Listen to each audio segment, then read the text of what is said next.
Hey friends, this is Rohit Jain. एक बार फिर से स्वागत है आपका आपके चैनल यूट्यूब फिट में।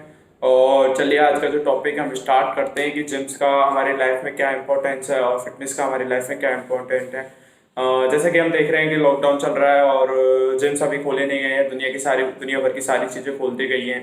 कल मैंने देखा कि दारू के ठेकों पे 8 बजे तक कर दिए गए हैं वापस से, और बहुत ज़्यादा भीड़ लगी हुई थी। लोग शटरों के पीछे बैठ बैठ के, दुकानों के पीछे बैठ बैठ कर मज़े से दारू पी रहे थे। और कई जगह मैंने देखा कि थड़ियों पे सिर्फ 4 या 2 जने अलाउ थे, तो 15 से 20 जने लोग बैठे हुए थे। तो समझ में नहीं आ रहा है कौन सा लॉकडाउन चल रहा है, क्या चल रहा है और जिससे क्या प्रॉब्लम है गवर्नमेंट को। लाइक जिम्स हो गए, योगा सेंटर हो गए, जुम्बा हो गए, एरोबिक्स हो गए, ये सब हेल्थ से रिलेटेड चीज़ें होती हैं। लेकिन गवर्नमेंट ने साफ अब डिसाइड कर रखा है कि हम हेल्थ के अगेंस्ट हो चुके हैं पूरी तरह। हम हेल्थ चीज़ें नहीं खोलेंगे। हम मॉल्स खोल देंगे, क्लब्स खोल देंगे, सब कुछ खोल देंगे, लेकिन जिम्स नहीं खोलेंगे। और जैसे कि हम देख रहे हैं कि दुनिया भर के जो एथलीट्स हैं और सब लोग हैं जिनको बहुत ज़्यादा प्रॉब्लम फेस करनी पड़ रही है अभी। और इससे ज़्यादा हमें पता चलता है कि लोगों की थिंकिंग हमें अब पता चल रही है कि जिम्स के बारे में, फिटनेस के बारे में लोग अब आगे आ रहे हैं। कई कस्टमर्स मेरे को बोल चुके हैं, कई मेरे जो स्टूडेंट्स हैं वो मेरे को बोल चुके हैं कि सर जिम्स खुलवाएं, हम लोग बहुत ज़्यादा फैटी हो चुके हैं, हम लोग बहुत ज़्यादा वीक हो चुके हैं।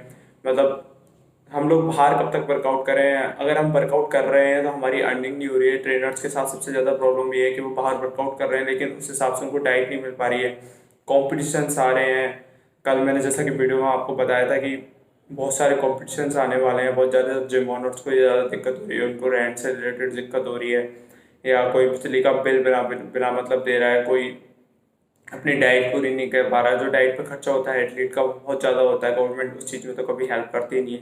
लेकिन आज हम लोग इसलिए हेल्प मांगे, हम लोगों को इतना ज़्यादा इसलिए बुरा लगा कि हम लोग किसी चीज़ के अगेंस्ट नहीं है कि यार भाई जो तुमने रूल बना दिए चलो ठीक है हम फॉलो कर रहे हैं। आपने बोला जिम बंद कर दो, कर दी, जिम चालू कर दो। लेकिन वो ये नियम पता नहीं कब आएगा कि जिम चालू करनी है। या मेरे ये समझ में नहीं आ रहा कि फिटनेस और इम्यूनिटी की जब हम बात कर रहे थे तो हम लोग कोरोना से लड़ने का साथ में बात कर रहे थे कि यार इम्यूनिटी से हम लड़ेंगे, कोरोना से हम लड़ेंगे, हम इम्यूनिटी बढ़ाएंगे।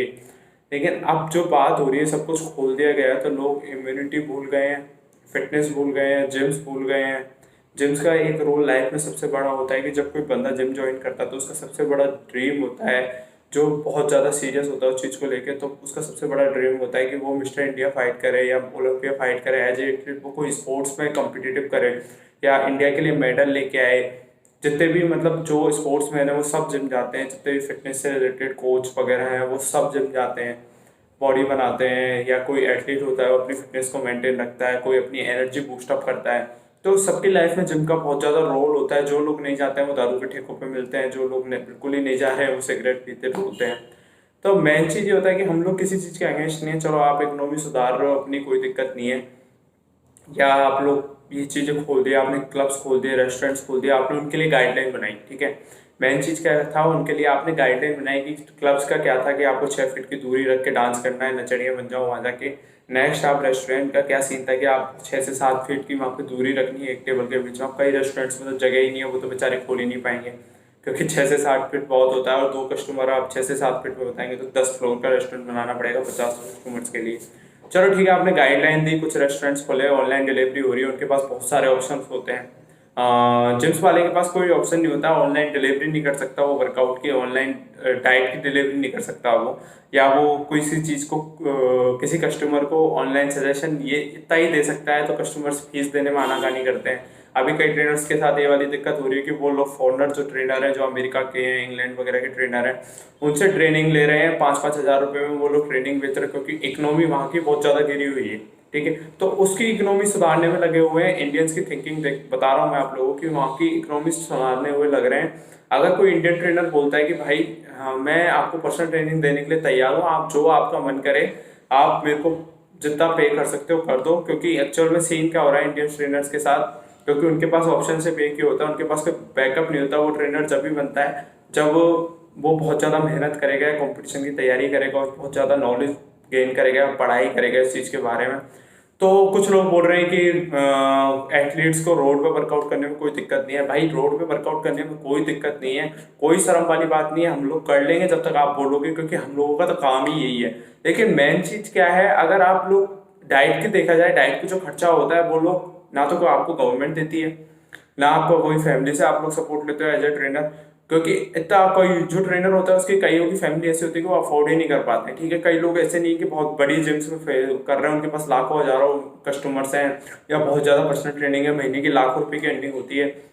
जितना ट्रेनर की अर्निंग होती है वो उसका पूरी डाइट में खर्च हो जाता है, जिम्स में सप्लीमेंटेशन वगैरह इन चीज़ों में खर्च हो जाता है उसकी। अब कई ट्रेनर्स मेरे को बोल रहे हैं कि भैया हम लोग तो है ना 2 साल पीछे चले गए, और कई बोल रहे हैं कि हमारा कंपटीशन था, अब हम खेल ही नहीं पाएंगे, हमारा ड्रीम था, हमने 4 साल से हम इस चीज़ की तैयारी कर रहे थे, हम लोग फिर 2 साल पीछे हो गए, तो अब 2 साल का फिर गया हमारा टाइम, फिर 2 साल और पैसे ठोको इस चीज़ में। आपको पता है कंपटीशन की जब बंदा तैयारी करता है ना, तो उसकी जो डाइट और फिटनेस से रिलेटेड जितनी भी चीज़ें होती है ना, उस पर कम से कम लाखों रुपए लगते हैं। महीने के लाखों रुपए खर्च करके वो बंदा वहां पे पहुंचता है, और वो लाखों रुपए कैसे कमाए जाते हैं, लोगों से माथाफोड़ी कर करके, लोगों को डाइट बता बता के, लोगों को मतलब वर्कआउट करवा करवा के, लोगों को फिट रख रख के, मतलब इतनी सारी मेहनत होती है, वो एक बंदे पे इतनी सारी मेहनत करता है। तो आप सोचो जिम में 50 लोग आते हैं तो उन पे कितनी मेहनत करता होगा, 100 लोग आते हैं उन पे कितनी मेहनत करता होगा। एक ट्रेनर की बहुत सारी रिस्पॉन्सिबिलिटी होती है, बहुत सारी मतलब है ना जरूरतें होती हैं, लेकिन वो अपनी जरूरतों का ख्याल नहीं रखते, वो सिर्फ आपको फिट करने में लगा रहता है। जब उसका कंपटीशन आता है, जब वो तैयारी स्टार्ट करता है, तो फिर उसके बाद आप लोग देखते हैं कि कोरोना आ जाता है। फिर उसके बाद आप लोग सोचते हैं कि यार मैं IBBF फाइट करूंगा, या मैं अमेच्योर ओलंपिया फाइट करूंगा, या मैं मिस्टर इंडिया फाइट करूंगा।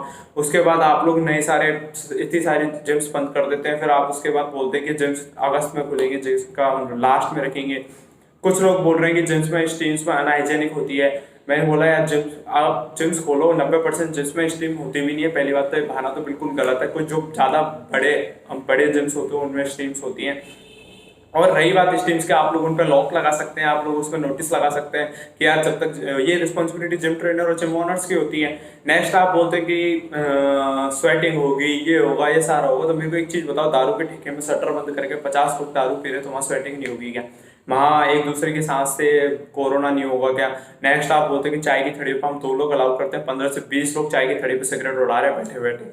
भाई मेरे समझ में नहीं आ रहा क्या सिस्टम चल रहा है। अगर आप लोग हेल्थ को प्रमोट नहीं कर सकते, आप योगा को प्रमोट नहीं कर सकते, आप एरोबिक्स जुम्बा इन चीज़ों को प्रमोट नहीं कर सकते, तो आप लोगों के सिस्टम में कोई खराब है या पता नहीं क्या, समझ में नहीं आ रहा है। लेकिन मैं चाहूँगा, मेरी एक गवर्नमेंट से भी ये अपील है कि मैं सिर्फ इतना ही मैसेज दे सकता हूँ कि हम आप लोगों के बिल्कुल अगेंस्ट नहीं है। आप लोगों को पता है आप भी बहुत सारी प्रॉब्लम्स फेस कर रहे हैं, आप लोगों की भी गलती नहीं है, आप लोगों ने भी ये चीज़ पहली बार देखी है, और जो कई लोगों ने भी ये चीज़ पहली बार देखी है। लेकिन मैं सिर्फ इतना ही कहूँगा कि यार ऐसी चीज़ें खोल दी गई हैं तो प्लीज़ हेल्थ से रिलेटेड चीज़ें भी खोलो, उन ट्रेनर्स के लिए कुछ करो, उन जिम ओनर्स के लिए कुछ करो।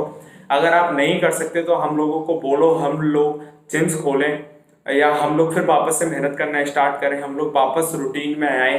क्योंकि कई एथलीट्स होते हैं जिनके घर में जिम से रिलेटेड इंस्ट्रूमेंट्स नहीं है, मतलब मशीनें नहीं है।